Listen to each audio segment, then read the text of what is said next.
We are. Hello. Hi, everyone. Welcome to another wonderful Holistic Vet Sisters.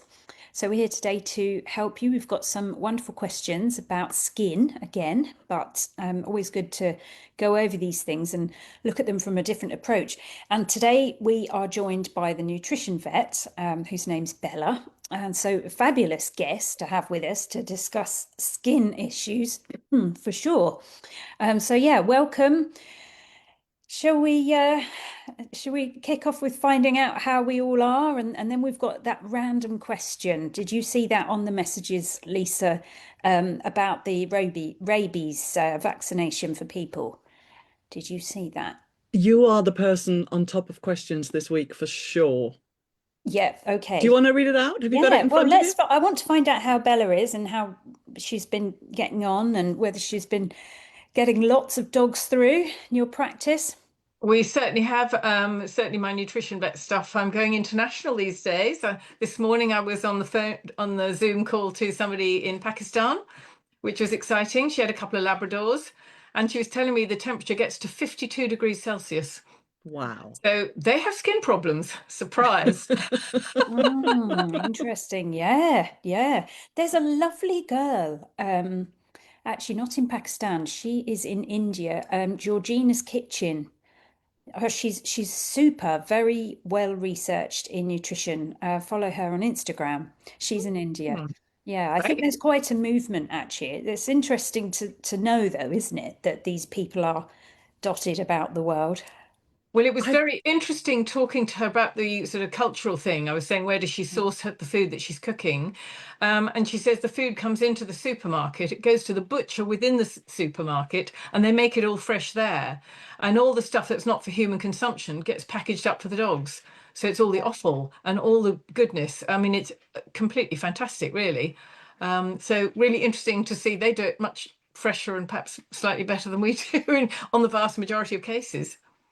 I guess they're forced to because of the heat. Yes, yes, completely. Yeah, you Mm, can't, nothing stays still for long. mm, mm. Although, to be honest, most of what goes into the raw feeding here is not for it, through choice, cultural choice of not for human consumption. I Yeah, mean, I'm sure in yeah, some countries they probably still eat eyeballs, but yeah. we don't want them. So Yeah, not true. that they go into dog food, but you know what I mean. It's the Yes, I bits we do. don't want to eat, then go. I mean, we don't even want the dark bits of meat, and that's the bit that's got all the minerals Crazy. in it. Absolutely. Mm. Yeah, and what about Okay. you, Lise? What have you been up to? I mean, this is the last this is the last week before Christmas, and it's always, I don't know what it is, but I forget. The last week before Christmas break and the last week before the summer break, I'm conscious that there'll be someone watching this who thinks, why are you not responding to my email instead of sitting there and it's just been a week running and running and running and trying to get on top of things so that in preparation for the holiday, and lots of people who need to be seen or need feedback before the holiday. So it's been somewhat hectic. But literally an hour ago, I mean, I've just had the last two consultations of the day were very sick cats that were both just, I mean, both of them talked, I try not to, but use the word, but both of them talked about miracles, like absolutely transformed. I mean, it's just amazing what you can do, when the prognosis for someone is not even guarded, it's hopeless. And then they get the right homeopathic remedy and they're turned around. Mm. It's amazing. The last person, I can still hear her just as I was, leaving, and the last person ended the consultation saying, it's been transformational. Even my dad doesn't quite know what to think. So she's clearly had this old father who was very, very Yeah. skeptical. But the cat's been on steroids for a year and a half. It's had diarrhea most of its life, and it has a homeopathic remedy, and the diarrhea is gone. But her sort of way of underlining the fact that this is really profound is even my dad is impressed. That's the ultimate You know accolade. what she Yeah. means, don't you? We do. Yes. Yeah, That's so, yeah, so good. yeah. So Oh, wow. yeah, it's been a crazy busy week, but it's very rewarding as it always is. Absolutely. We just need to be more people offering these sort of services, so it's available to everybody. Yes. Yes. Yeah. Well, they can join the APNC. Mm. Yeah. Well, that's a start, isn't it? Yeah. And Can't they can become a come to the homeopath expo. by doing that. They can come to the Natural Dog Expo. Goodness, there's all sorts of things to learn at the Natural Dog Expo. We've got a full weekend of it in 2026. Yeah, be fantastic. Okay, shall we just run through Shannon's question? So Yes, Shannon go on. has a daughter who is about to qualify as a vet assistant. I'm not sure whether they live in the USA, going by the question. I'm not sure. But anyway, the question is, should Shannon's daughter have a rabies vaccination herself to potentially protect her from being bitten by an animal when she's working as a vet assistant? And the reason Shannon's worried is because her daughter had a reaction to a vaccine when she was a baby. So obviously, naturally, she's concerned now. This definitely isn't something for me to answer. No, and it's not, I mean, obviously it must be. I don't want to be guessing, but it can't be Europe because the question wouldn't be relevant in Europe. I mean, it just wouldn't Yeah, come up. what I thought. I wonder whether vet assistants, whether it's what, I mean, Bella, what do you think? I mean, my only experience, not personal experience, but experience from colleagues about human rabies vaccines have been after exposure. Someone who's been abroad and been bitten, and then they receive a passive prophylaxis afterwards, which is a series of injections and quite a big deal. Certainly used to be. I'm not aware of human rabies vaccination preventatively as a routine procedure anywhere. But if it was the case, or if it is the case that's being used in that way for vet assistants in America, I'd be very interested to hear more about it. And it must be something that they're being advised on from their teachers. I wonder if it's being recommended since she asks the question. Yes, I really feel sorry for that lady because, of course, if she's had a vaccine reaction in the past, it's fraught with risk. Yeah. But of course, being bitten by an animal is fraught with risk, potentially, depending on where you're working. I lived in Australia a long time and I trained over there and worked for 4 years. And the only reason a vet would get a rabies vaccination is if they were then dealing with all the fruit bats and things. So any of the bat family, because they have a virus called lyssavirus, which acts very like rabies and very, very deadly and horrible for the human being if they get bitten by the bat. So I guess it depends where they are, what the risk would be. Are they in a shelter that there are no vaccinated animals? Yeah, but even with all of that, you would hope if she was at real risk of having a vaccine reaction, she wouldn't put herself in that working environment Well, potentially. I was just thinking, and I was just wondering, am I going to say that out loud? But then you did. I mean, if the rabies vaccine is one of the vaccines that really causes problems, certainly in animals.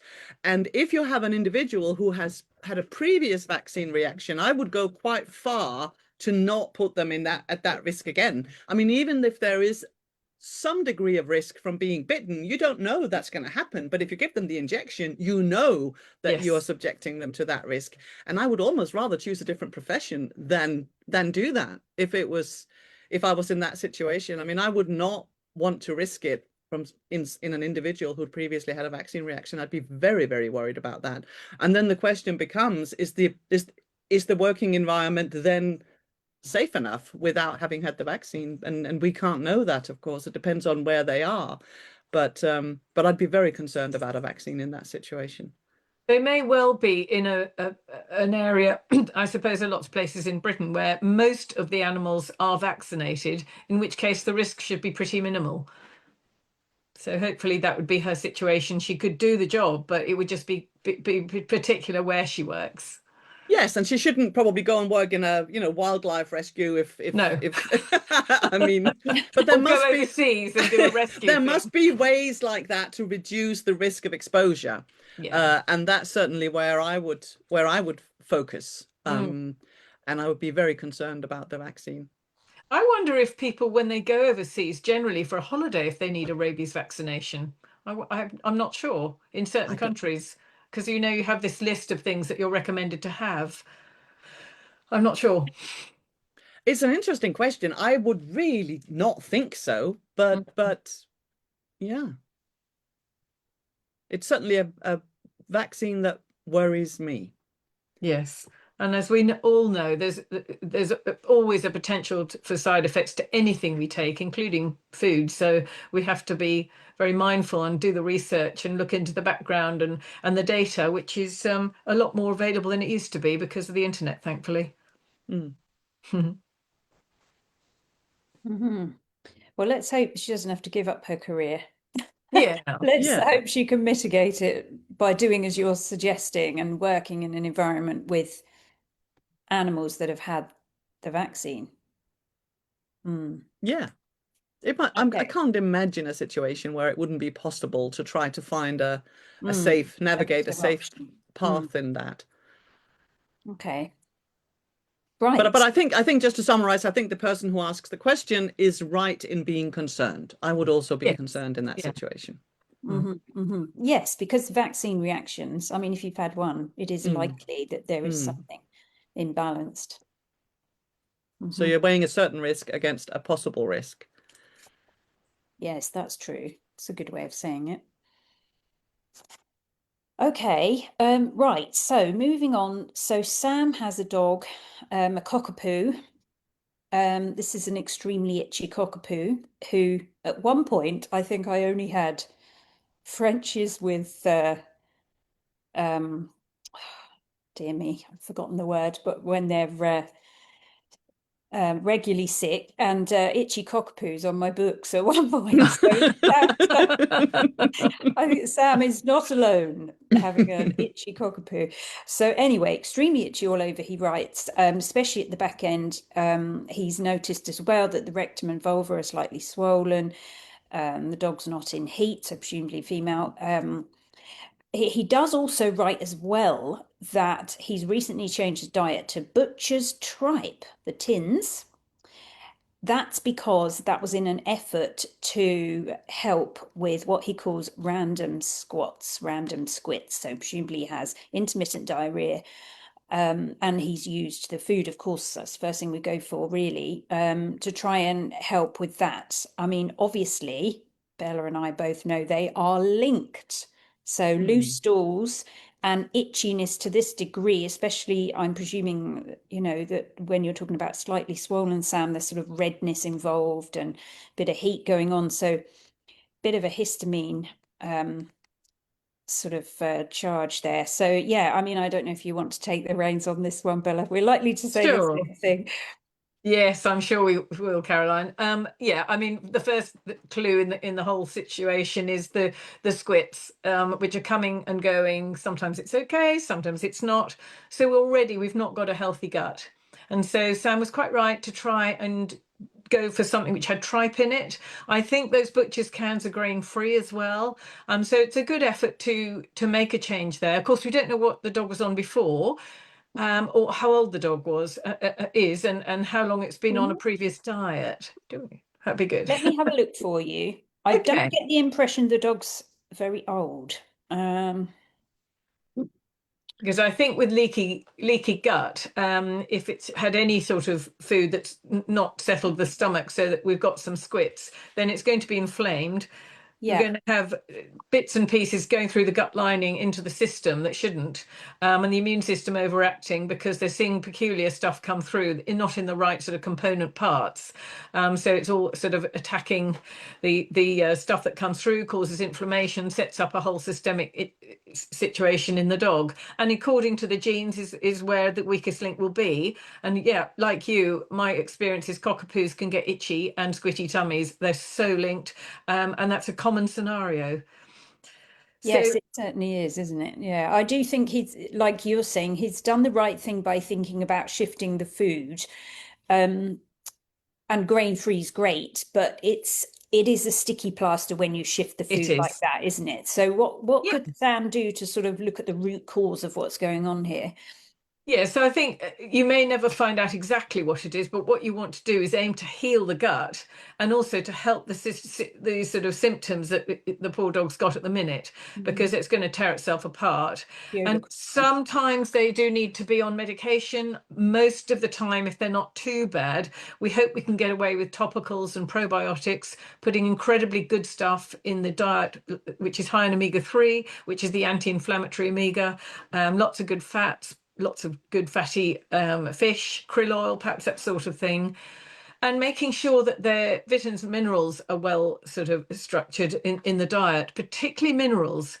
And I think I mean, I know you've got a lot of information on the nuance in water, but put 2 bowls down of the purified water and put rock salt in one, maybe 2 teaspoons in a normal dog bowl, and see which one it wants to take. You probably see in fields, salt licks are put out for horses, cattle, and sheep, and if they think they're low in that, they will choose to go and lick that massive lump of minerals. But if they don't need it, then they won't. They'll just carry on grazing. And the same can be said for our cats and dogs.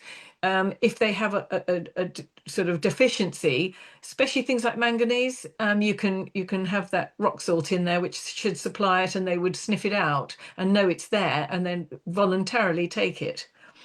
But of course, there are also foods that you can put in the diet.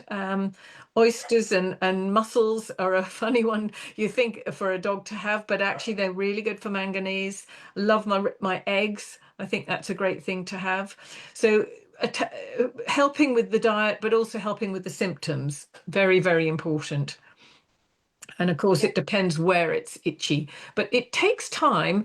And the only other thing I would say is I don't know how long he's been on the butchers to know whether it can have a good enough effect at this point in time, because everybody's got different budgets and sort of bandwidths to take on board change.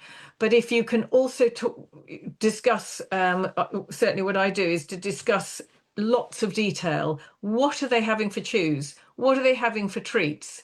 Do they get bones? Do they feed around the bird feeder? Do they have access to a compost heap? Do you have chickens? Do they eat the chicken food? There's so much detail there that you just have to be like that parent with the nut allergy child, going around your home, looking at all the labels and the fine print. And even then, labels aren't, as we know, by law, have to have everything on them.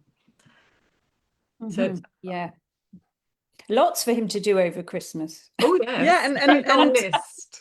Yeah, it sounds as if it's primarily itchiness rather than actually, skin infections or visible eczema. There's some swelling around the rear end, but it sounds like the skin is intact apart from that. So I would also I'm assuming that they've been to their local vet, that they checked that there isn't a vulval discharge that's causing the licking, that there isn't an anal gland problem. I mean, this could be an anal gland abscess, could give this same behavior. So just to say that, of course, the first step is to go see your vet and have them find out if there's anything going on back there that is painful and requires treatment. I would also think about, where is she in her hormonal cycle? I would think about we don't know how long this is going on. This has been going on, like Bella said, and we don't know her age, but did she have a vaccine just before this immune reaction took off, or what's been going on in the, looking at the bigger picture could also hold clues. I think food is just one part of the picture that we have to understand here, because a dog that is described as extremely itchy all over very likely does have some toxic load, something going on there. They may not be methylating properly if there really is histamine going on. So it may be that, yes, you can add bits and pieces to the diet, as Bella's saying, and you mentioned oysters. I mean, zinc supplements are one of the top supplements that in the APNC that we find ourselves suggesting, because it is even quite low in a fresh food diet as well, and it's really, really needed for the skin. I mean, it's like one of the most ultimate nutrients for the skin, and the gut lining is likely to be inflamed here. So the gut lining is like an internal skin. So when you have the zinc supplement, not only are you supporting the external skin to heal, but you're also supporting the internal gut lining as well, which very likely does need some help there, I would say. There is a very good spot-on treatment for essential fatty acids called Dermacent. I believe the dermatologist at the RVC recommends it, which is really lovely to hear. And we've had clients come in having said that that's what they've suggested.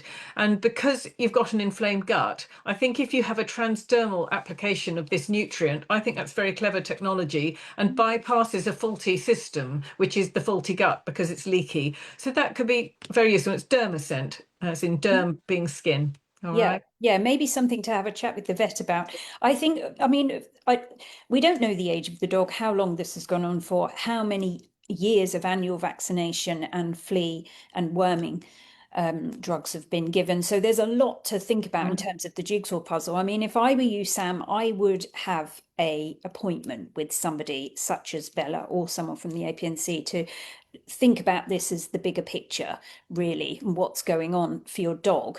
And I do agree, especially coming up to Christmas, what Lise and Bella are saying is, you know, your dog needs some comfort, especially over this time of year when chances are the opening hours are not going to be as long.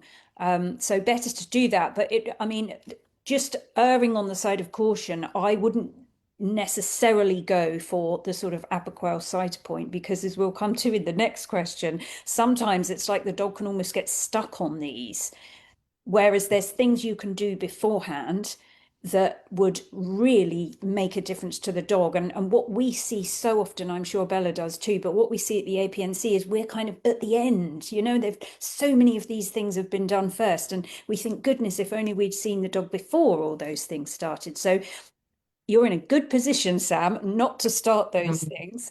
You know, it doesn't mean don't go to see the vet and get some short-term relief for the dog, but Agreed. And sure. And can I just add, I mean, I may not have heard the question correctly, but I got the impression that rather than a generalized itch, it's a back end itch, and that's a little bit it's unusual. he says all over, but Yeah. Okay. particularly in the back end. Okay. Yeah.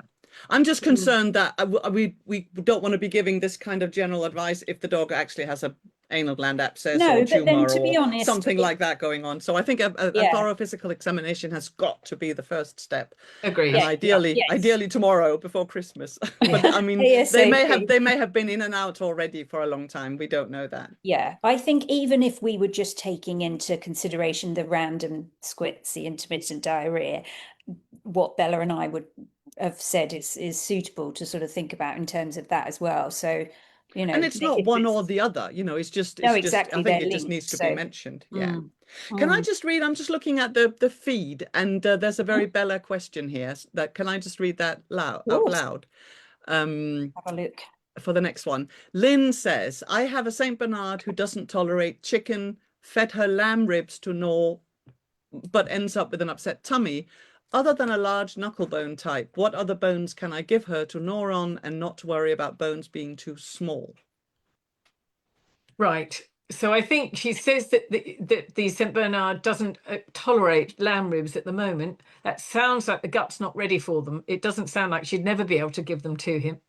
And they're nice and sort of gentle on the teeth, really. So they're munched and they're swallowed and chewed and got rid of. So it's not a gnawing bone as much as a crunching bone is what I would say.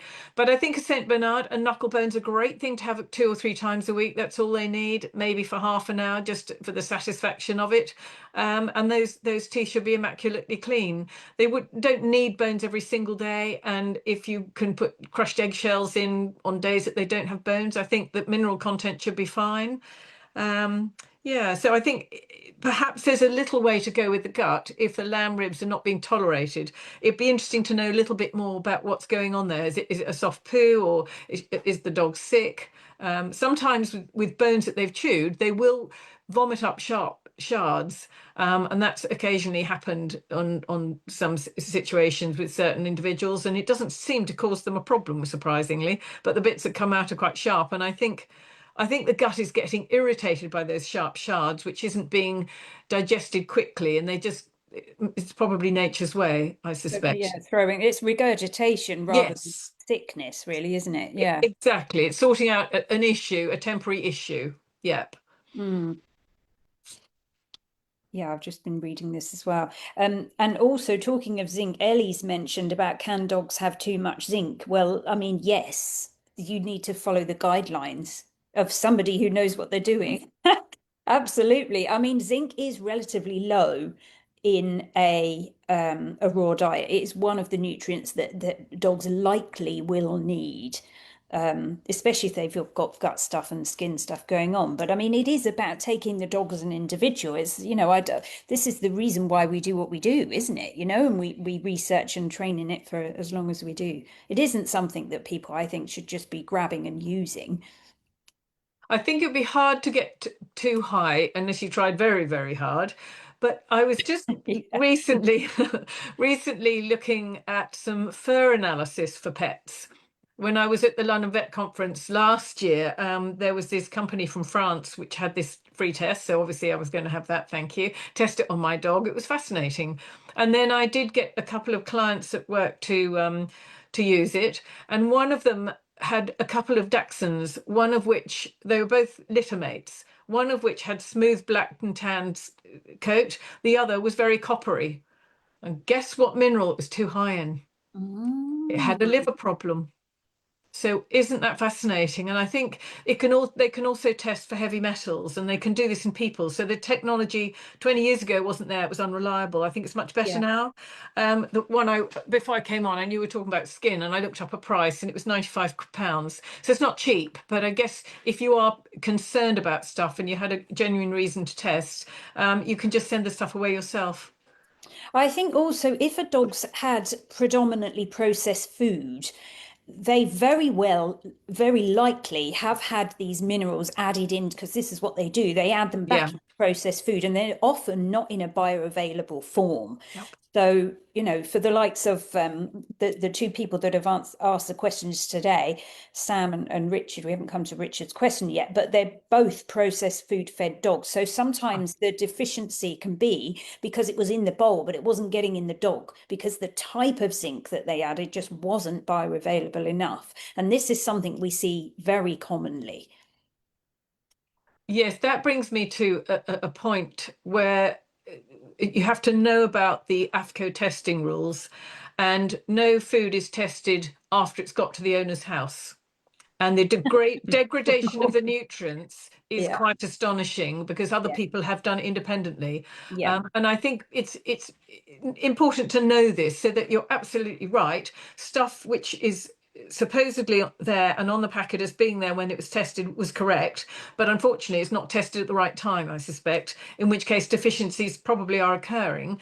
And in fact, those levels are only to stop deficiencies. They're not to really That's make the them minimum. thrive. It's the bare Mm. minimum. Yeah. Yeah, they're the minimum that they can get away adding and still make profit that they want to make, make the margins that they want to make. In fact, not a lot of processed food is actually tested. It's more the ingredients which are then sent off to be, if you like, analyzed at the time. Not even in their actual whole food state, but it just as a sort of a formulated paperwork, they're sent off, and then it's predicted what is likely to be needed. So, then the formulation is created and they're not tested. They're not tested on the shelf or in the factory as they're Mm. being put into the tins or put into whatever it is they're going to be packaged into. That's also an argument for definitely my preferred approach will always be to let the food be food, and the supplements that you want to give to your individual dog or cat or you add separately. Yeah. It's becoming more and more widespread. I mean, certainly in formulated processed diets, but also sometimes in more natural and raw diets or cooked diets that they become more and more complicated. And I would much rather, if I have a dog with an issue that I want to give a supplement to, I'd much rather buy that supplement separately. Then I can control the dosage, I can control the quality, I know about the Mm. freshness.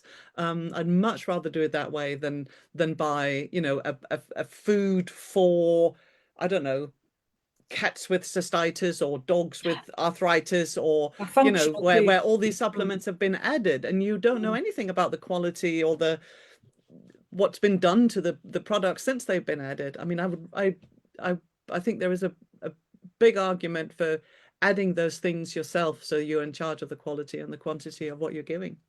I think so, but the irony, I mean, we are adding way too many supplements, I think, in general. And the Yeah. irony is that it's those of us that are feeding super well and Yeah. feeding whole foods, we're the ones putting all these supplements on. It's the dogs with the processed food that really need to have the support. So, yeah, but we're the ones adding all this stuff.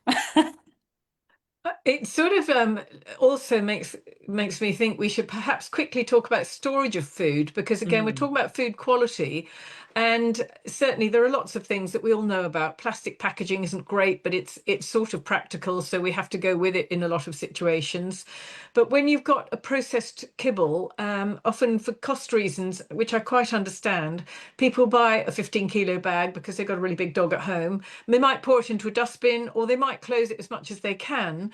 But please be aware that dry food is dry. So it's like any system. It wants to equilibrium the moisture in the air. So if you've got it, say, in a utility room with all the chemicals on the shelves, the fumes from those chemicals will end up in the food, because that's what nature will do. It's going to try and diffuse. It'll just diffuse in and take up those things which you cannot see. That the food won't look different.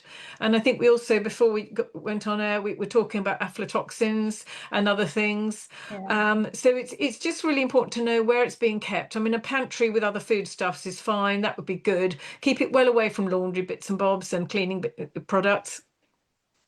Just something to Even if mention. it's in a sort of sealed box, it's still going to Yes. be times Yes. when It's going to be it's open.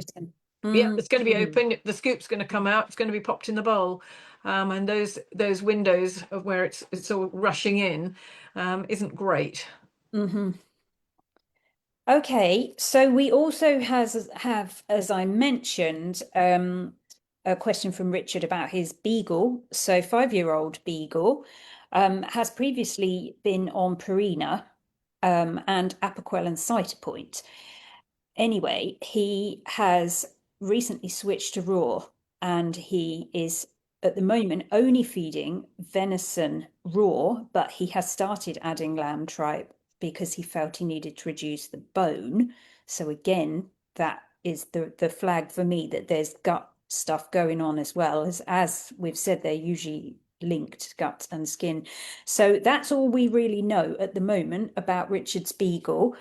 Yeah, I mean, here, this is where there's a little bit more work to do when your dog has already had the traditional veterinary routes beforehand. You've really got to, I would say, Richard, you really need to look into biome for pets with a number 4, biome for pets. And I would say this dog needs to have, or you need to get a biome test to find out what's really going on in the gut here. I think that would, especially if you're leaning towards the natural way of doing things, I think that would be probably the next step for you, as well as potentially having a consultation, because we again don't know too much information here, but it certainly sounds like if you've been feeding Purina and there's been the Apoquel and Cytopoint used, chances are the dog has had annual vaccines, has had consistent worming and flea treatments, which it can build up over time and really affect the immunity. So it could be that this itchiness has come about because, again, the dog's immune system is becoming balanced. There's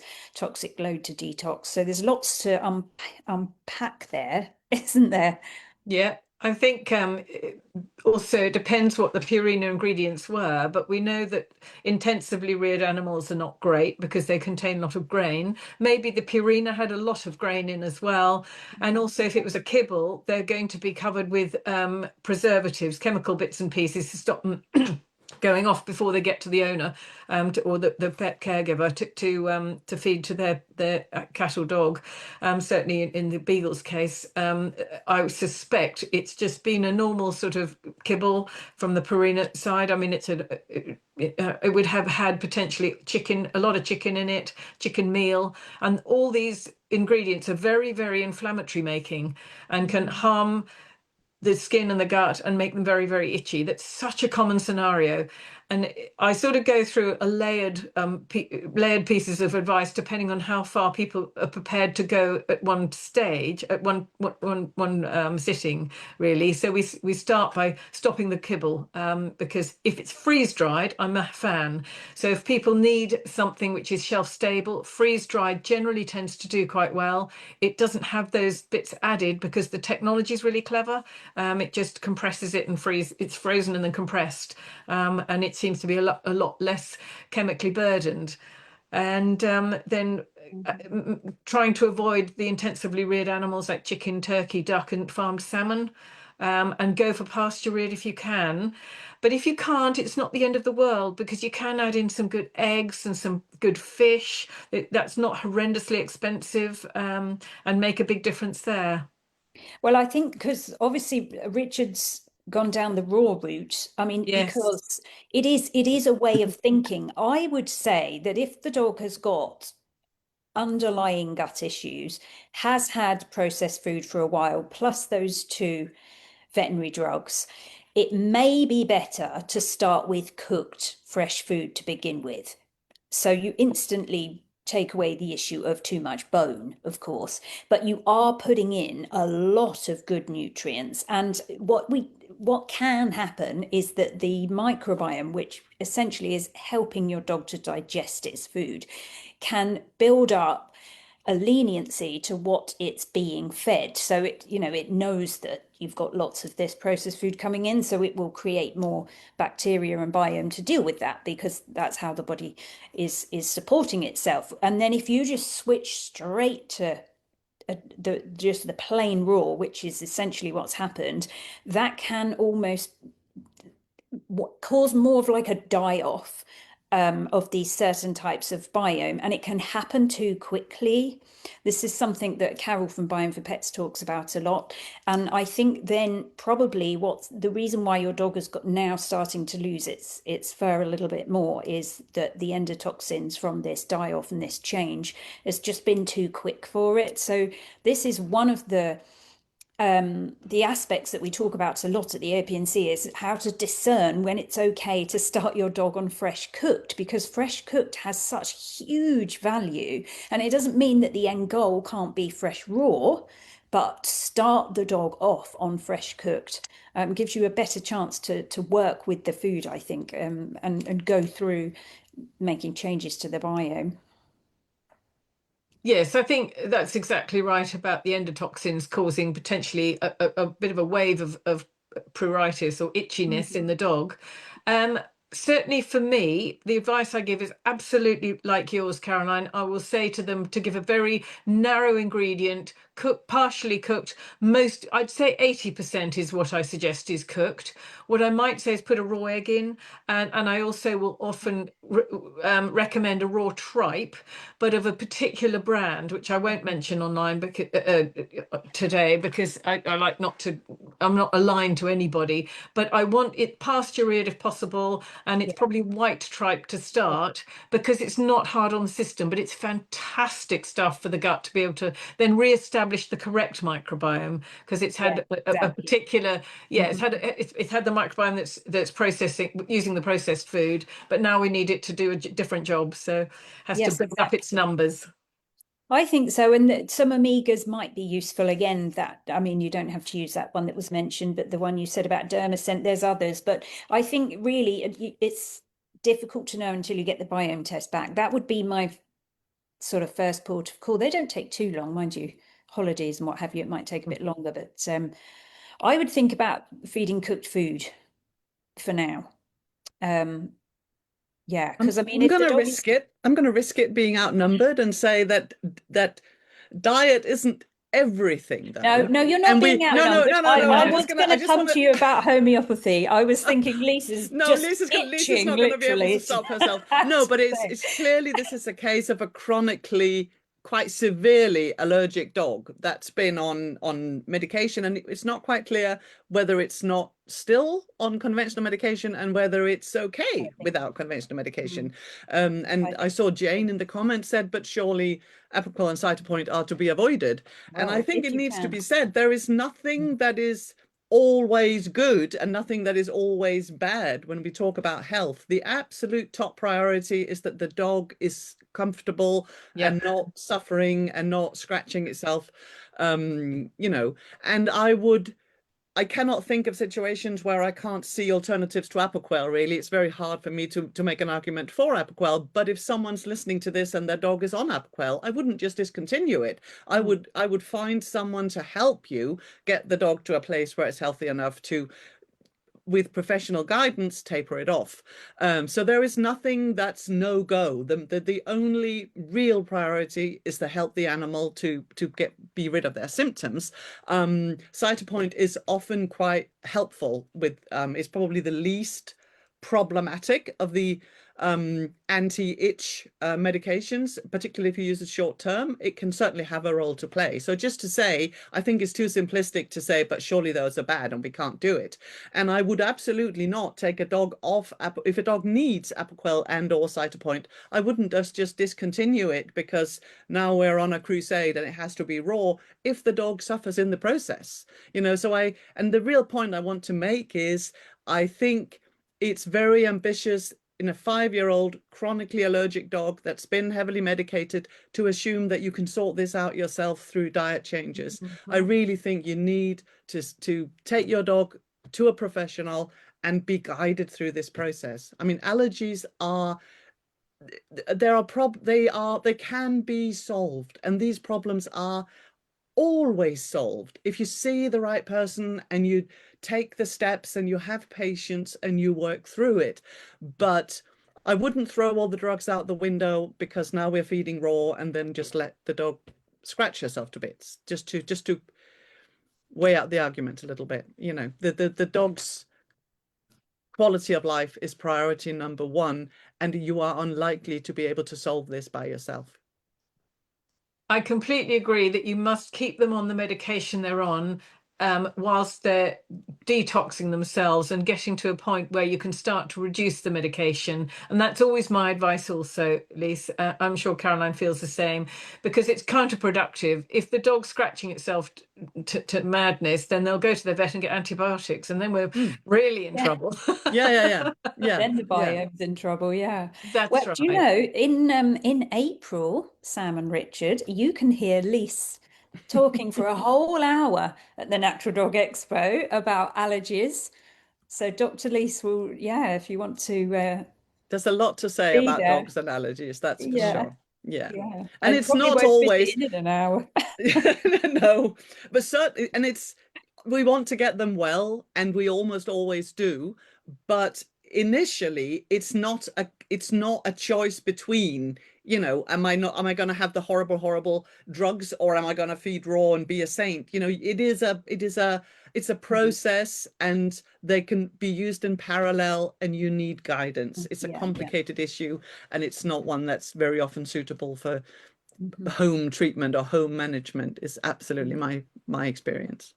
Yeah, it's a journey, isn't it? Absolutely. Well, you need someone who's been there before. That's it for questions, I think, unless there's any on the chat, which I can't see coming through at the moment. I know, Bella, you wanted to have a mention of yes, we were foods talking to consider, household foods that tend to be around at Christmas to consider. Well, it seems quite topical, and absolutely, sure absolutely. Even if we can stop one dog or cat eating stuff that they shouldn't. So I suppose the typical ones would be, you've got the mince pies, the Christmas pudding full of raisins and sultanas, grapes. There's all the grape family, and it's a very tricky one, because of course they can cause kidney failure quite quickly in the wrong individuals. Now, they think it's a genetic thing, but we don't know which animals are affected. So we tend to make them all have to throw the thing up, give them an emetic to make sure that they vomit the product up. And then if it's not been too long, then we send them home with activated charcoal. But if we think there's any that's gone through the system and is going to stay and be absorbed, they're on a drip for 3 days and with 2 blood tests. And it's a big deal for the animal. So if if you can put those items nicely out of the way, that would be a great move. So that's one Christmas thing that we see a lot. Chocolate, of course, that's always a big one around the tree, on the tree. They sniff it out within a second.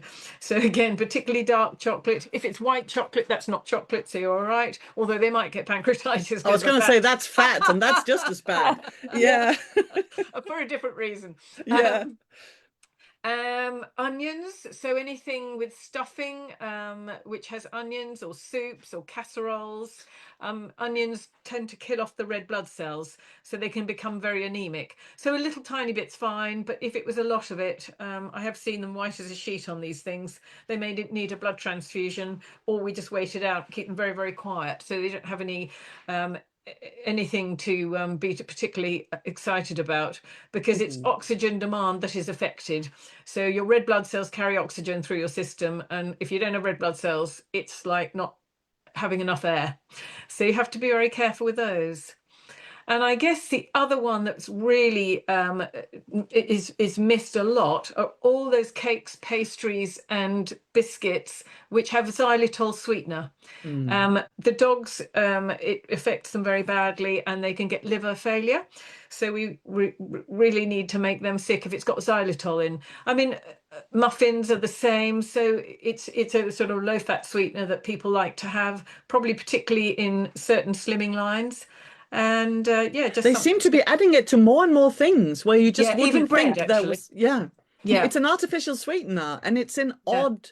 That's because of the sugar tax, though, isn't it? You see. Yeah. But it's So like I think pasta sauces and all sorts of odd things, and it's really acutely toxic to dogs. It's a big problem.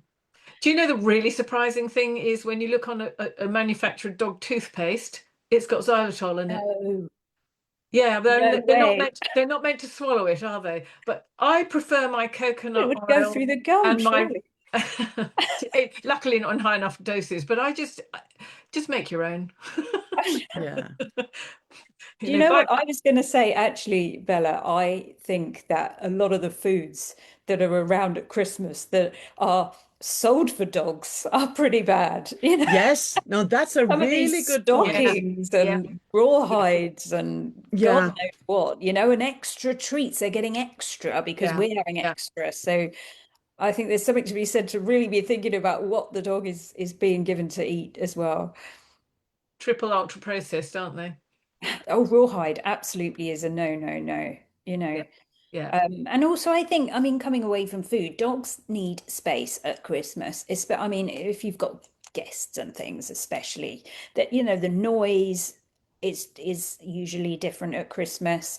They need a lot more space. So let's hope it doesn't rain and we can get our dogs out for good walks away from the noisy household.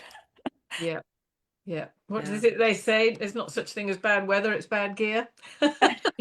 Just tried out. Oh, today was grim, I tell you. Yeah. But no, agreed. And it's really easy to make your own treats for dogs. You can just dehydrate meats in the oven on a very low heat overnight. Just remove the water from it. So any old thing, it can be heart, liver, kidney, whatever. I mean, there are commercial treats available which are dehydrated liver and lung. They're fantastic, but they're quite pricey. And personally, I'm a bit tight, so I like to make my own, unless I'm a bit short of time. And also there's really clever little silicone tubes that you can get online, you can buy from Amazon and places, which you can put your own mashed food in there, and you can have it as a sort of squeezy treat on your walks. It hangs on your belt, and they're really good. So yeah, there's always a way round. If you think that they absolutely love that pedigree biscuit, they'll absolutely love and prefer probably the stuff that you've made, and it doesn't take long and it's really cheap.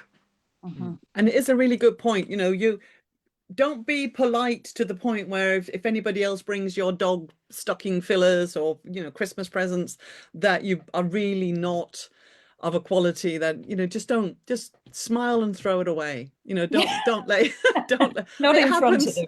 It happens all the time. It's cute to bring something for the dog, but it's rarely something that actually is suitable if you And I think people are being very kind, and it's trying to help people become more educated in this. It's not being dismissive of people, because people love their animals, especially in Britain. I mean, they prefer them their children, don't they? I mean, She is my daughter. Sure. And sometimes it's appropriate to educate people, and sometimes I think it's just appropriate to smile and be very, very grateful and then chuck it indeed, away. It indeed. doesn't mean you have to give it to the dog. No, no, exactly, exactly. Yeah. Someone is asking, I think we mentioned Apoquel, and someone is asking about Zenrelia, which is the new, I don't know how to pronounce it, but I've it's got the that one. new Apoquel-like drug. There's another one as well, Oh, starting with an N. They're very new on the market. And I just want to point out that we discussed that at length in a recent episode when Victoria from Switzerland was with us. And these drugs are spreading like wildfire at the moment. They're the latest toy, and everyone's being prescribed them. And I am incredibly concerned about them. So I would look for other options. But I just want to mention that since the question came up, that we have actually discussed that quite recently. And you can find all our episodes on YouTube. And Michelle is asking, Caroline, is it possible to have a consult with AP&C if there's no problems, but you just want to check that you're doing everything right and if anything else is needed? of course. Where would someone I go would, to? I think, well, I could do that for her if she's got my email or can contact me. What's Michelle's surname? I've got that comment on my phone. Yeah. Bicknell, Michelle Bicknell. I think she knows me, possibly. Okay. But if she doesn't, then Holistic Vet Sisters messages. Maybe she's just quite kind and trying to make everyone aware that it is possible to have a consultation with Ah, someone from the okay. AP&C, Yeah, even if you just want to check that you're doing everything right. And that's a yeah, good idea. I mean, yeah. preventative care is it's an excellent general idea. We don't have to wait for things to go horribly wrong and someone to be on Apoquel or whatever before we act. We could try to Hmm. prevent problems happening in the first place. So it's a Yeah. point worth making for sure. Yeah, I think on that other drug that you mentioned, the new one that's coming out, we have got, haven't we, that episode with Victoria. It's only like it wasn't last week, but the week before It's probably. very recent, yeah. So it will be on the YouTube. But I think what shocked me is just how um small the sort of sample size has to be for it to get passed as a drug to be used. I was actually quite shocked at that. So I mean, it's the really real not something trial we is know when a a lot new about. drug is released. That's Yeah, always the case. Yeah. That's when it's really tested on thousands of patients. And I yeah. do not understand this desire that so many vets seem to have that, there's a new drug. Let's get out there and give it to Well, everybody. because they want to be part of the trial, don't Yeah, I mean, I don't want my patients to be guinea pigs. they? Let's see what happens and see if it's safe and see what damage it does. Yeah. First, do no harm, but you kind of don't Yeah. know whether you are or not. We don't it's a blind experiment to a certain extent. Um Apoquel is worrying enough, but these no, absolutely. There are so many other things to do when you've got This is it. dogs Yeah. with allergies. Yeah. This is it. Hmm. Absolutely. We've got a Okay. few minutes. Oh, can I? No, I know what if I can add. You made some excellent points about, treats and sweetness and chocolate and all of that. But I think the one that I see the most, or at least the most serious issues from over Christmas and Easter is very often I mean, you mentioned that as well, the pancreatic problems because someone's had too much fat. Yeah. And it's the fatty rind of the roast dinner. It's gravy, maybe it can be dogs getting into butter or things like that, or cream, but large amounts of fat can do enormous harm, and is a really big, is one to watch out for. I mean, on top of the ones that you've already mentioned with chocolates and sweeteners, etc. But these cases they always happen. It's Christmas and Easter, it's when there's a party and you eat maybe unusual foods and you want to share and want to let them know it's Christmas. Yeah. It's give them an extra long walk instead during the holiday. That's a better way Yeah. to let them know it's Christmas. I mean, cheese and sausages come to mind as well. Yeah, yeah. Yeah. Sausages are, So much. yeah, Poor dogs. definitely, definitely. I wanted to, I don't know if this is, I'm really trying to follow the thread, and there's been lots of nice comments, but it's multitasking to a level that I'm not quite sure that I master. But I wanted to ask, and I don't know if that can work, but my idea was, because this is the last episode before of 2025. So we've done a full year now. This is how we started in, well, we started in December, didn't we? And 24, and now we've done the whole of 25. So my idea was that we should have a festive episode when we come back in January. And my suggestion was that we should have a quiz and do a Kahoot. Do you remember Kahoot? They were all over the place in COVID, and then had enough of them for a little while. And I just did some CPD recently, and there was a Kahoot, and it was such great fun. And I thought we should do a Holistic Vet Sisters Kahoot and do What questions happens and on a have Kahoot? prizes. Go What on. happens on this Kahoot? Is this quizzes, is it? Yeah, I mean it's a question with four. We must have done loads of those. Oh, multiple choice People play answers. on the, you know, there's a Oh, okay. Right. KAHOOT, and you log in on your phone, and then there's a Oh my quiz. goodness. There's a Okay. quiz on your screen. You Very need two technical. screens, so you need to watch on a laptop or something, and then or have two phones if you want to do it that way. But you need two different screens. And then we have questions with four different possible answers, and then you need to answer correctly and quickly, and then you win a prize. Sounds great. Am I the only person? Sounds I want if three people say yes, if one person say yes, if What's one person say prize? yes, I'm doing it. The Michelle prize is says all yes. Okay. We're doing it. I will personally. So Lise, what's the prize? Prizes It's to be all down to the announced. prize. Prizes, But there will be a prize, and there will be a quiz when we Okay. come back, because we're not, let's just make that, we should say that as well. Today is the 18th of December. We're not here for the next 2 weeks because the Thursdays are the 25th and the 1st. So we'll take a break, but we'll be back on the 8th of January, and there will be a quiz and there will be prizes. Go on, Yay. a prize at least. Okay. Please, can I? Michelle said yes, so I will. We've had a few other people. Nicholas said yes. Okay. Let's all be Yeah. back on the 8th of January 2026 and have some fun. Yeah, Yay. we've got at least 3 or 4 people. They're coming through now. Yeah. Good. They'll be here. I have witnesses now. I have promised. I will I will put together a quiz. Okay. Before we go completely, we are live on the Expo page, on the Natural Dog Expo at 7:15, talking about the future of raw and the year of raw. So how things have gone this year in the raw feeding, and how we either would like or think that they might go. We're joined by Wayne from Albion Raw Foods. So yeah, we're having a little chat there. Ellie Micklewright from UK Raw Retailer Group is also going to be joining us.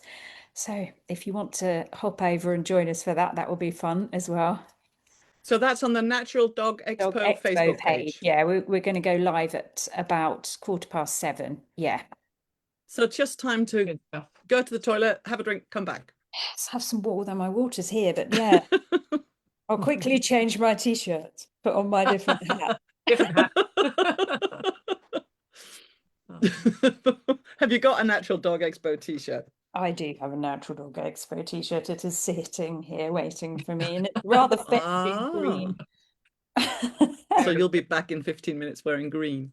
Yeah. I'll take the dog out for a wee. That's what'll happen between. Okay. Well, we've done the last episode of the year.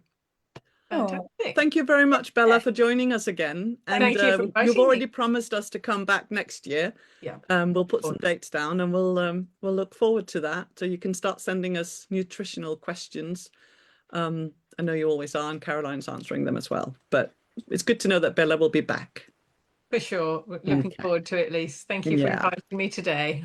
Thank you for being here. And happy Christmas and happy New Year. And to you. I'm going to take us off, and we'll see everybody next year. All right.